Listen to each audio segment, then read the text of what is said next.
الحمد للہ نحمده ونصلي على رسوله الكريم اما بعد اعوذ باللہ من الشیطان الرجیم بسم اللہ الرحمن الرحیم ومن اہل الكتاب من ان تأمنه بقنطار يؤديه إليك ومنهم من ان تأمنه بدينار لا يؤديه إليك إلا ما دمت عليه قائما ذلك بأنهم قالوا ليس علينا في الأميين سبيل ويقولون على الله الكذب وهم يعلمون۔ اہل کتاب میں کوئی تو ایسا ہے کہ اگر تم اس کے پاس سونے چاندی کا ڈھیر بھی امانت رکھو تو وہ مانگنے پر تمہارے حوالے کر دے، اور کوئی ان میں سے ایسا بھی ہے اگر تم اس کے پاس 1 دینار بھی امانت رکھو تو وہ تمہیں ادا نہ کرے الا یہ کہ تم اس کے سر پر کھڑے رہو، یہ اس لیے کہ انہوں نے کہہ رکھا ہے کہ ہم پر ان جاہلوں کا حق کوئی گناہ نہیں، ان جاہلوں کے حق کا کوئی گناہ نہیں، یہ لوگ باوجود جاننے کے اللہ پر جھوٹ کہتے ہیں۔ الامیین ان پڑھ جاہل سے مراد مشرکین عرب ہے۔ یہود کے خائن لوگ یہ دعویٰ کرتے تھے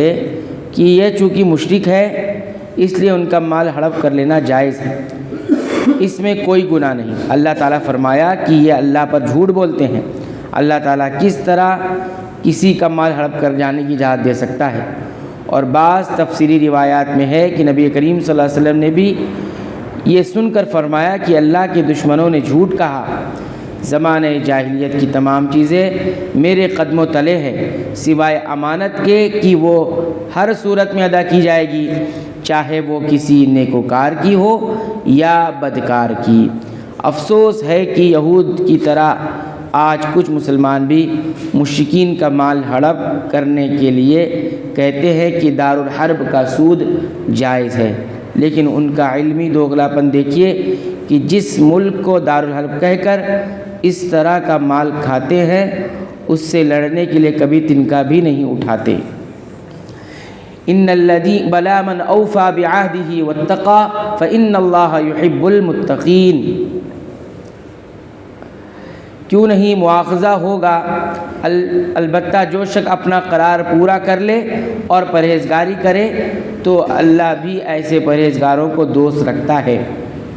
قرار پورا کرنے کا مطلب وہ عہد پورا کرے جو اہل کتاب سے یا ہر نبی کے واسطے سے ان کی امتوں سے نبی صلی اللہ علیہ وسلم پر ایمان لانے کی بابت لیا گیا ہے،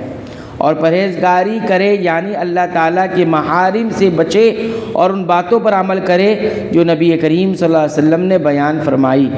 ایسے لوگ یقیناً مواخذے الہی سے نہ صرف محفوظ رہیں گے بلکہ محبوب باری تعالیٰ بھی ہوں گے۔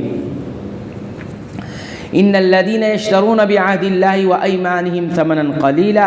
اولئك لا خلاق لهم في الاخره ولا يكلمهم الله ولا ينظر اليهم يوم القيامه ولا يزكيهم ولهم عذاب اليم۔ بے شک جو لوگ اللہ کے عہد اور اپنی قسموں کو تھوڑی قیمت پر بیچ ڈالتے ہیں ان کے لیے آخرت میں کوئی حصہ نہیں۔ اللہ نہ تو ان سے بات چیت کرے گا، نہ ان کی طرف قیامت کی دن دیکھے گا، نہ انہیں پاک کرے گا، اور ان کے لیے دردناک عذاب ہے۔ مذکورہ افراد کے برعکس دوسرے لوگوں کا حال بیان کیا گیا ہے، اور یہ 2 طرح کے لوگوں کو شامل ہے۔ ایک تو وہ لوگ جو عہد الہی